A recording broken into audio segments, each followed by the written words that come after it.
Yay! Hello, everyone. This is Dailey from Healing Heart Reiki, and we're here for today's Thursday mini masterclass. Today, I really would like to talk about something that is so important to us, so critical to who we are, especially now in 2021. So I'm going to jump into it in just a second. I'm keeping an eye on comments, so let me know if you guys are here. If if I don't know. Facebook has been a little funky lately, where sometimes you can see it on the computer and sometimes you can't. Before we jump in, I do want to mention a couple of things. I have my little note card so I remember. We are in a brand new month. Today is actually April 1st. And with that, we're welcoming so much. Like spring is absolutely here. So this month at Healing Heart Reiki, we do have a bunch of different offerings. We have free and paid offerings. And I want to just share with you some of those things. You may have noticed in this very group that there are some beautiful prompts up for the month of April. So if you're looking for ways to really deepen into your spiritual practice and you really want to have like that mindset that's really solid, I really recommend journaling or just talking things out with someone. So I chose the 3 prompts that are actually listed today in the group for the entire month of April and the April welcome message, because they're prompts that get us to think about energy healing and to think about who you are inside of that and how it's kind of impacting your mindset and your physical body and your life. So I encourage you to take some time over the next several weeks. I would do one today, but you can kind of do one a week, one a day, I don't care. And just share your ideas, share your thoughts, and know that this is a real safe space for you to kind of find your voice as an energy healer, as an energy person. And like I like to say sometimes, I'm just trying something on. So if you know me well, you've probably heard me say this at times, like sometimes you're not really sure what you believe about something and you don't want to be quoted forever into eternity. So I like to say, I'm just going to try this on and I'll say something or journal something or write something just to see how it resonates in my body and how it feels. So the prompts that are here in the group are really for you to do just that, to kind of explore what your truth is and to see if that truth really sticks with you or if it changes. We also have our upcoming online virtual Reiki share this Saturday, and I'm so excited about it. I think we have about 14 people signed up now, or 16 people signed up, and I am so excited because so many of those people are people that I just love. I love you guys. And so for our regular monthly Reiki share, which is now again happening the first Saturday of every month, you will have the opportunity to really practice your distance healing and get confident and get fluid and clear with that. So if you're Reiki attuned, it's a place that you really want to be. If you're not attuned and you're still curious, send me a message and I can tell you if it's something that you can do, or it just depends on person to person. So that's happening this Saturday, and we are having a special guest, Megan Major, which many of you guys know. She's going to be talking about her experience in living the Reiki life and kind of like how she had dreams and how she's worked towards accomplishing those. So I think that's really cool because we all need to have that experience of learning from people. So let's jump into some of this teaching. We've been chatting long enough. If you're here, say hi. I'm gonna double check too on my phone Facebook, because we'll see if Facebook has comments. So if you're here, say a hello so I can see if it's working. Let's see. Oh, it looks like it may not be. Hold on a sec. Okay, so I'll keep these comments scrolling so I can see you guys here. So who's here? Oh, hello, Layla, Leona. Yay, Stacy J, Molly. Okay, so hello, you guys. You can post comments here. So today I want to talk about something really important. Let's get into today's work. Understanding the witch's wound. I've had this conversation a lot of times over the past few years, and I realized that I don't think I've ever done a video that's just about the witch's wound, but it's so powerful, it's so important. Right now, we are entering this age of Aquarius in our time. Like this year, where we're at vibrationally and energetically, we've been through a number of trials in the last couple of years that have really caused us to question what we believe on a personal level and what we believe on a societal level as a collective. And that's important because I think like life is always giving us challenges that allow us to reassess as a society what we believe. But the particular challenges of the last few years have led us very, very deeply into some mindset shifts that have been ripe and waiting to be explored for hundreds of years. And it's amazing to look at the astrology and really see that also reflected astrologically, that the stars and the planets have been lined up for us as humans to kind of have our reckoning and to get clear. And so as we've been going through this and as we move into 2021 and beyond, we are needing even more so to heal. A lot of the trials that have come up have caused us to break open. There have been so many different emotions and a depth of emotion that many of us aren't really used to experiencing, especially here in the United States, where there has been very little like physical war with other countries, anything like that. So we have these ideas of our own sense of safety and well-being. And a lot of that's been cracked open, and we're really looking at what life is about. And so the whole globe right now is working through a collective trauma. I don't believe that trauma necessarily has to be a bad thing. I think that anytime there's birthing happening, something new coming, the old has to shed. So even a mother birthing a baby kind of experiences some trauma in the process of bringing that baby into the world. And likewise, we as people right now are really trying to birth a new consciousness, a new baseline of understanding and belief about what it means to be human, what it means to be alive, what it means to live and love and have freedoms and to respect, and all of these ideas. We're trying to birth a new level of understanding and well-being for that. So there's a lot of trauma happening at the same time, and that is where we as healers really come in. And when I say healer, I'm really just talking about how we heal ourselves. And for some of us, also how you show up in the world and how that helps facilitate the healing of others, right? So Reiki is a form of light work. It's a form of energy work that we work with on the subtle planes, but it's not separate from the earth. The earth also has its own magic and its own energy, its own gravity.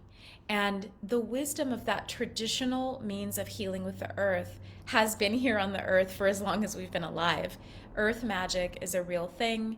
And if you really follow the history of that, you can see how it's been discredited off and on throughout the ages, usually for ego reasons. So here we are in this age of Aquarius trying to birth a new mindset, and we have all of this trauma. And as the next several years come, we'll just be shedding that and rising. And so as energy healers, we want to be able to support and hold that and really stand in our light and in our earth, in our shadow, in our darkness, in a really conscious way, in a way that's loving and centered and grounded, so that we don't feel so triggered by everything happening that we spin out and cause harm, that we spin out and create more confusion, more chaos, more anger that's not productive, right? We really want all of our processes to be so deeply aligned that what we're doing just creates value. In Buddhism, which I was raised in, one of the ways that we looked at this is that we can all have multiple states of being. You know, we can be angry. You can be in a really primal animal mode. You can be in a learning mode where you're just learning things. You can be in a enlightened mode where you feel oneness with all things. All of these states of being, all of these worlds of experience live within us and we create around us. And they're all sacred.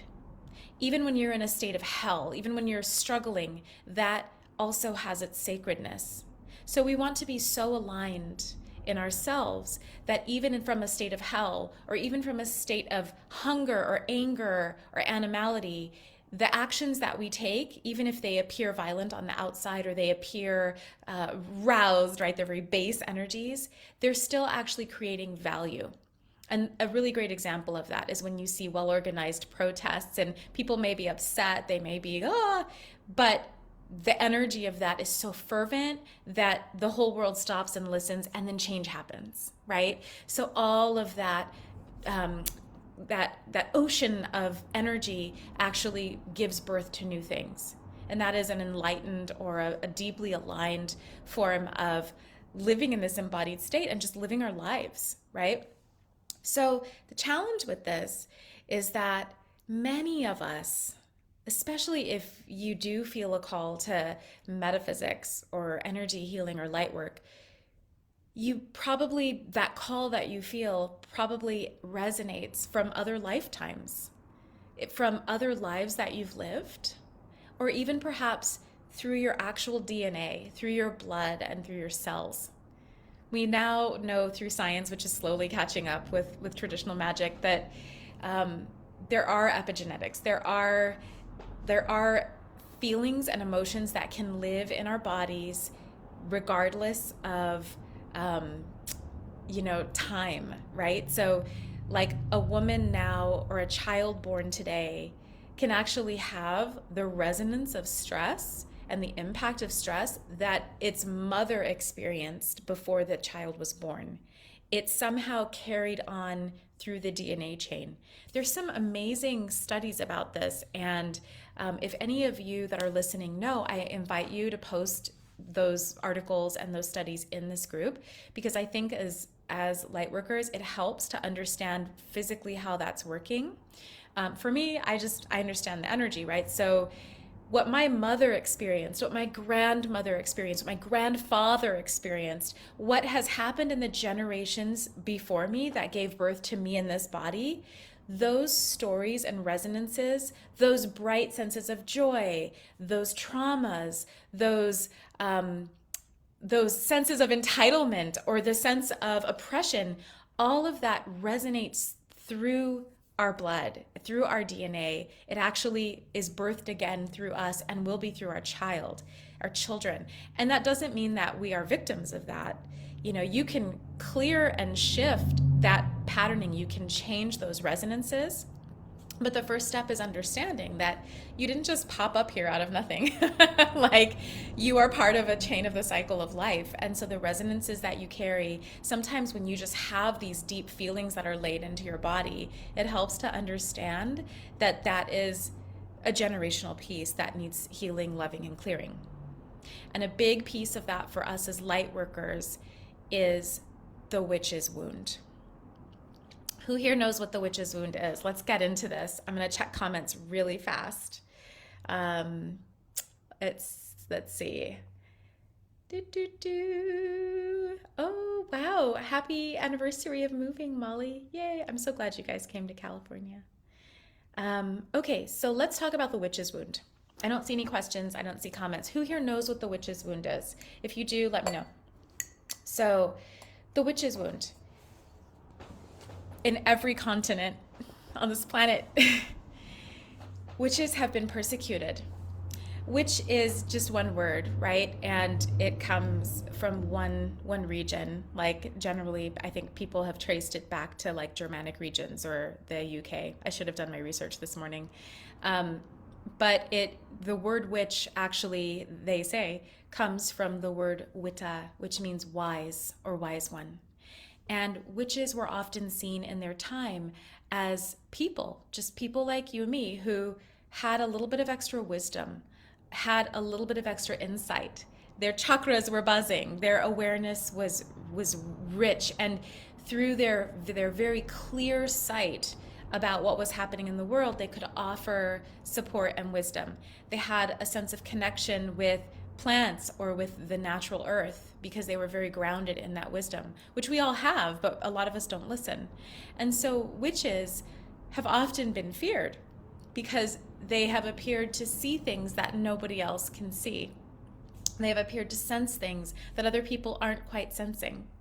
And I think if you've ever had a parent that said, "Be careful over there, I can see you, I have eyes on the back of my head," And as a child, you kind of had that, oh no, I'm going to get caught. Witches in our myth and lore have had that same kind of um, power, where there's this sense that the witch can see all things or knows all things, right? And that is very powerful. The role of the witch in our traditional tribes, in our circles, in our groups, the role of that wisdom keeper was to really help the whole community stay connected to the earth, stay connected to our resources, and to sort through conflicts and challenges on the subtle energy level. And by subtle energy level, I mean anything from emotional arguments and breakups within the community and tribe to um, energies, ghosts, unsettled energies, and snippets of astral energy, etheric energy that might be disturbing the community or the tribe.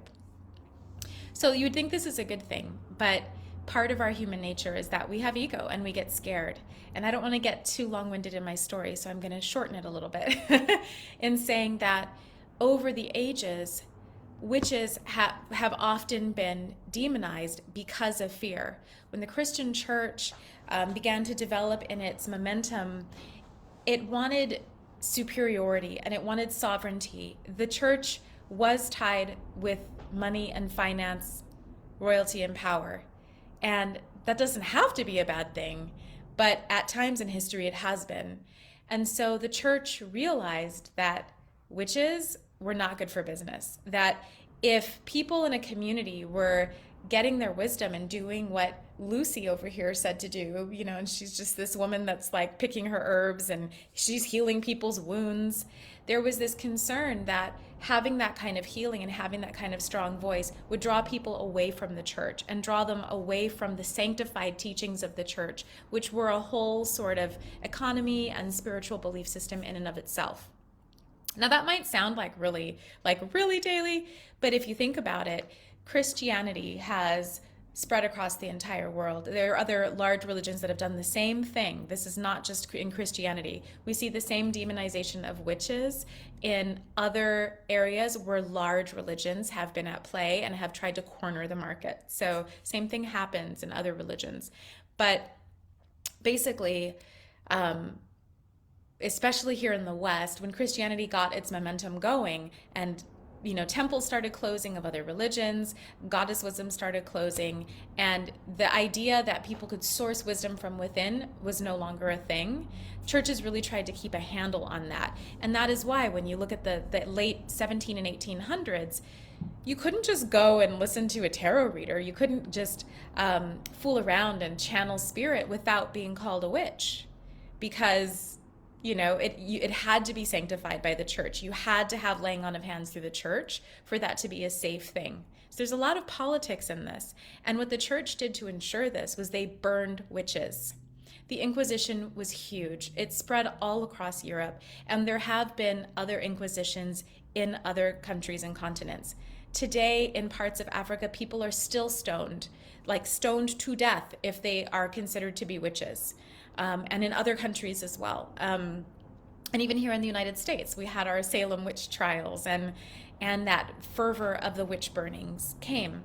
So when we talk about the burning times, we're actually talking about not just the Inquisition, but times in human history when witches have been rounded up, gathered, and burned to death for being sensitive, sacred people who love the earth, who heal, and who have a personal authority, a sense of sovereignty and personal authority, which has been a threat.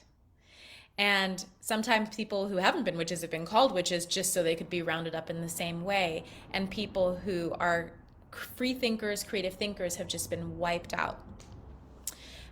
The witch's wound is huge because many of us actually have memories of being burned at stakes, if you have past life memory, or many of us feel that resonance through our bloodline, through the epigenetics that we were talking about. So even if you don't have memories of being burned, even if your soul was never burned, if you had ancestors who were burned or stoned or murdered or killed for being healers and for being sensitives, then that fear still lives, and it's just perpetuated by the common day, all the way up until really the late 1800s, I would say.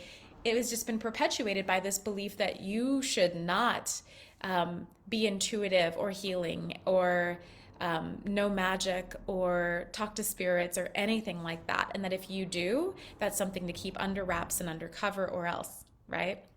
And all that changed in the 1800s with a series of movements, spiritual movements that we won't go into today, but they're fascinating. And as that has continued to open through the 1900s into now, the 2000s, we've had everything from Harry Potter to the Charmed TV shows telling us that being a witch, being a spiritual person is a cool thing. But those resonances are still out there. There are still a lot of people that condemn witchcraft, that condemn earth magic, that condemn inner sourcing. So as we're doing this healing into the Aquarian age, as we're learning and growing, it's so important to be aware of this because we actually need the grounding of the earth more than ever. It's when we lay on the earth, it's when we work with the herbs, it's when we burn the incense and those alkaloids get into our lungs and they heal. It actually is very healing and it changes how our brains are processing and our neural patterns. That is when we come back to ourselves and we ground. And if we have this fear, if we have this blood fear of being burned at the stake for talking about this kind of healing, for living this kind of healing, if we have a fear in our blood because of the long history of people like us being burned, if we have a fear that stops us from reaching out to a friend who says, oh, my shoulder hurts, and we say, oh, let me lay hands on it really, let me just hold you, I can run some Reiki. If our fear stops us from doing that, then our fear is really stopping us from healing and from being in our deepest alignment and our deepest inner trust and wisdom with ourselves, right? So this witch's wound is something really important to be aware of, right? That witches have been burned, that healers have been burned, light workers have been burned, priestesses have been burned, and that if you feel some fear about owning those aspects of yourself that are wise, that are connected to earth, that are connected to light, it's an understandable thing. And that's the first step in beginning to clear it, right? And beginning to say, we're not going to live by those rules anymore. We're going to really stand in our power with these things because a new era is dawning and we need that inner sourced wisdom from all of us. We all need to be really empowered instead of just leaning into specific religious authorities or else, right? I love religion, but you want to be able to opt into religion and love it because you love it, not because someone is telling you you have to or else we're going to burn you at a stake, right? So that's a little bit about the burning times. It's a little bit about the witch wound and a little bit about multi-generational healing. And I'm curious how this lands for you guys. Does anybody have any questions? I'm just going to take a peek at comments. I don't see too many comments. I see some people watching. There are a lot of ways to heal these wounds, but I think today I just wanted to talk about them. So again, that first step is being aware of the witch wound, being aware that today there are still witches being stoned, witches being burned.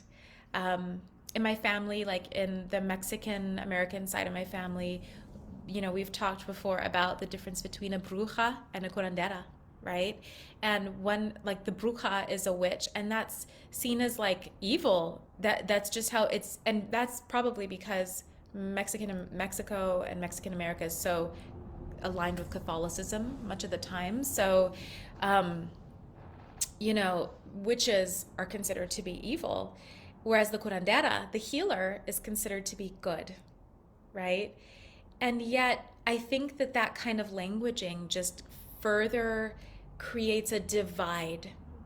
It creates a polarity between what's good and what's bad, between light and dark. And we're not in that space anymore as a society. We are learning how to really fill out the spectrum between those polarities, and we're learning how to live fully in the full spectrum. And so I think it's important for us to recognize that we don't have to choose between being a witch or a healer, that both are wise, that both hold wisdom and light and shadow. And the more that we understand that, the more we can actually be grounded in our approach as healers, as business owners, as light workers, as activists, as change makers, as parents, as teachers. We've got to own all of it. So I think that's it for like that talk. There's so much more else that could be said, and I'm just super curious. If you have thoughts and questions about this, you can post them. Yeah, I understand, Amy, like being taken aback. It is an emotional topic. I think that for many of us, again, like I have bodily memories of being burned at the stake, and it's really traumatic, So there's a lot there. And when you start to just open into it, you can just clear it out by witnessing and loving it and just calling in the Reiki and calling in Reiki light to flow through it. We should do a prayer. Let's do a prayer now. Just to bless this process of healing the witch's wound. So placing your hand on your heart or in xoxo prayer position. And we're going to go ahead and we're going to make a prayer. Yeah, I'm so glad you guys are feeling this. So opening up to Reiki Life Force, just go ahead and close your eyes, breathe in through your nose. Exhale through your mouth, which helps to open up your physical body. And now again, just breathing in through your nose and out through your nose, beginning to regulate your thoughts. And go up, up, up, opening up your crown chakra, Sahasrara chakra. We welcome Reiki Life Force energy. We welcome pure light to flow down through our crown and third eye into our throat and heart.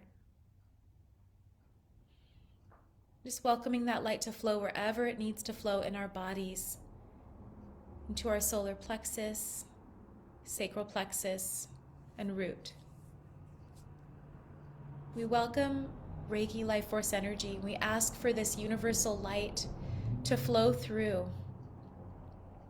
As we inhale, we breathe it into each of our cells. And we welcome this light into the space between cells. We ask our Reiki lineage and guides and ancestors to help guide this light for healing through our blood, to guide this light through our strands of DNA,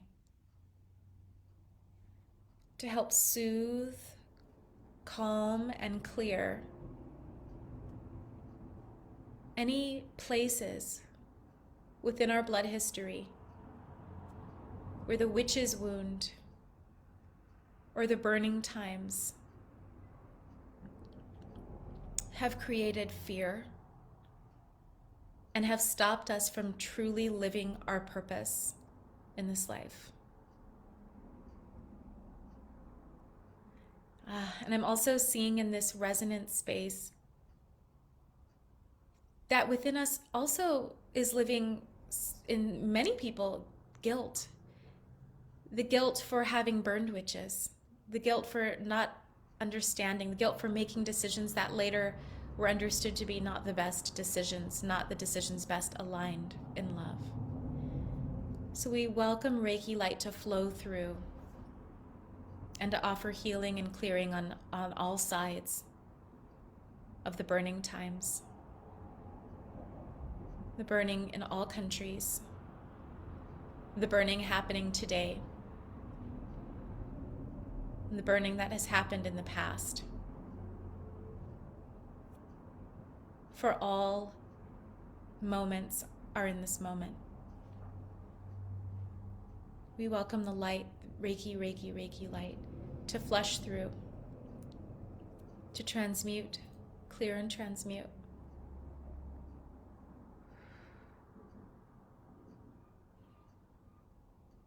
And just breathing that in. Some of you need to really breathe that in and receive that light and receive that healing. Give yourself permission to really feel in your body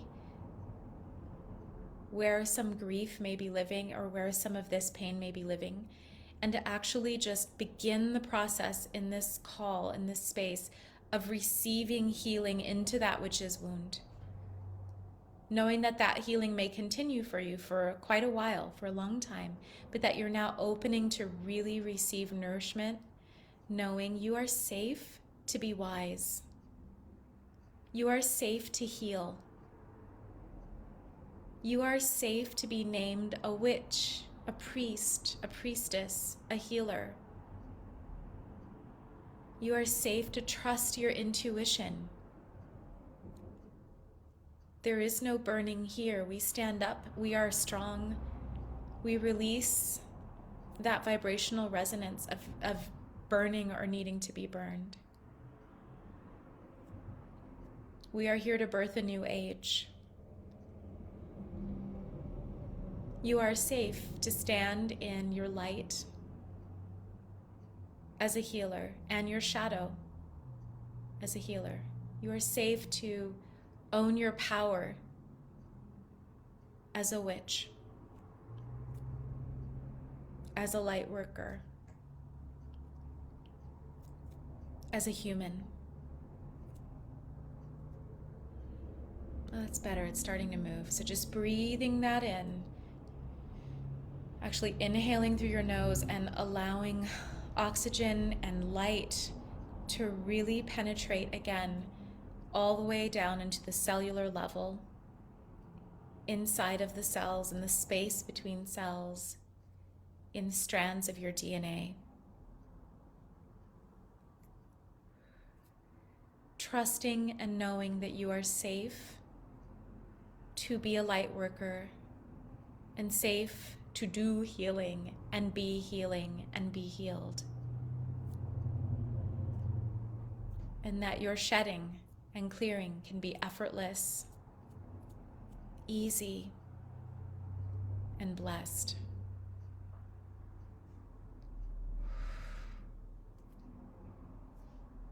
We welcome light, light, light, light, light. Yeah.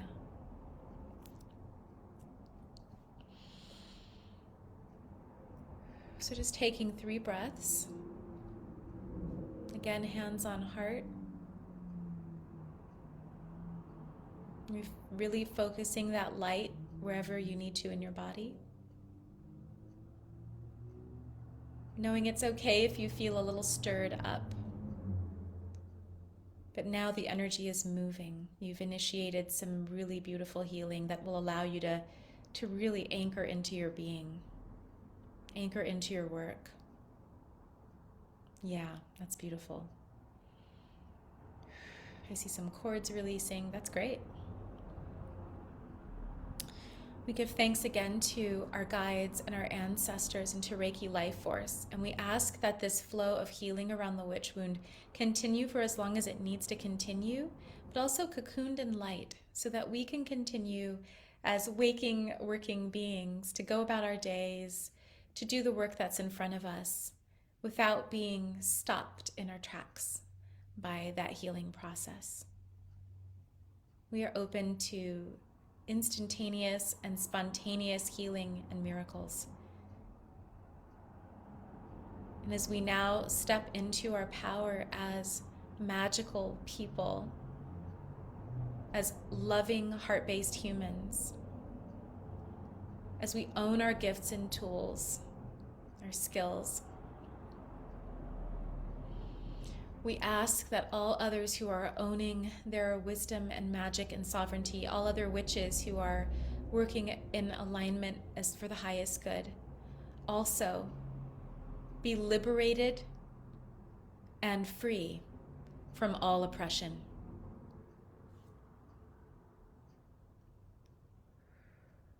So it is. And blessed be. So just taking a moment to open your eyes, focusing your eyes and your gaze on your hands or on some part of your body, just allowing the transmission of your own gaze to fall lovingly on your body. Take a moment to settle into that energy, again, knowing that we just kind of created a little catalytic shift in that healing today, and that you will continue to heal in time. That's part of the joy of this journey. So, God, I just love this topic, and I'm so glad that so many of you really felt that. Again, we're going to be meeting this Saturday for our online virtual Reiki share. So if you want to see each other on Zoom and hear some wonderful wisdom for April and some interviews about energy healing and what it means to like live that healing life or to have a business that has energy healing as a component, join us this Saturday. It's the first Saturday of every month for the Reiki share. And there are details on my website at santarosareiki.com. So you can just go to the classes page and there's a sign up link right there. And then we will have the Thursday mini master classes again every Thursday this month in this group.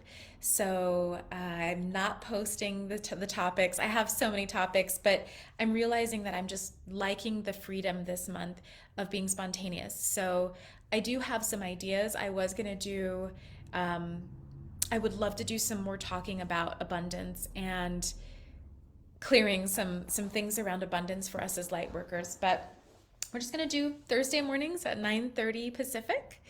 And we also have Reiki 2 training this month. So if you're a Reiki 1 student, whether one of mine or anywhere in the world, you've taken Reiki 1 and you're ready for that next class level, we do have a Reiki 2 class coming. I think it's on April 11th. I'm almost positive. I'm not sure. It's on a Sunday morning from 10 a.m. If you are ready for Reiki 2 and Sunday doesn't work, please reach out and let me know that as well, because there have been 1 or 2 people that have been requesting a Reiki 2 class. So if we get one more, I might do an alternate day class. Reiki Master training is in another month. So the online training for Reiki Master begins in May, at the very beginning of May, with our in-person immersion weekend in June. So if you have been Reiki 2 level attuned since October of last year, and you would like to take Reiki Master, you can check out my website for details or send me a message, and I'm happy to talk with you and find out if that's the right thing for where you're at in the space that you're in. But it's a great program. It's super fun. I love Reiki Master, and I love everybody that I've worked with in that way. God, there's so much more. I have like another fun surprise announcement, but I'm going to make that on Saturday. So you guys will hear about it after. And I think that's just about it. I'm going to check comments one more time. Beyond that, we're going to head out soon. So yeah, thank you guys. Thank you so much for hanging out and listening. If you're just joining us or joining us late, go back and watch this from the beginning, because I think there's just a lot there if you've needed a little bit more mindset or understanding. Hopefully I wasn't too channeling high and it all makes sense. But beyond that, I hope you guys have a beautiful, beautiful Thursday. Check out again the prompts that are in the group. I will try to tag them towards the top so that through the month you can just write a really beautiful, thoughtful post in the group about where you're at with energy work. And you don't have to go by those prompts, but they're there to really help you deepen into your practice and to help us all thrive for this year. Okay, many blessings, you guys. I am sending you so much love. It's hard to log off, but it's time. Bye.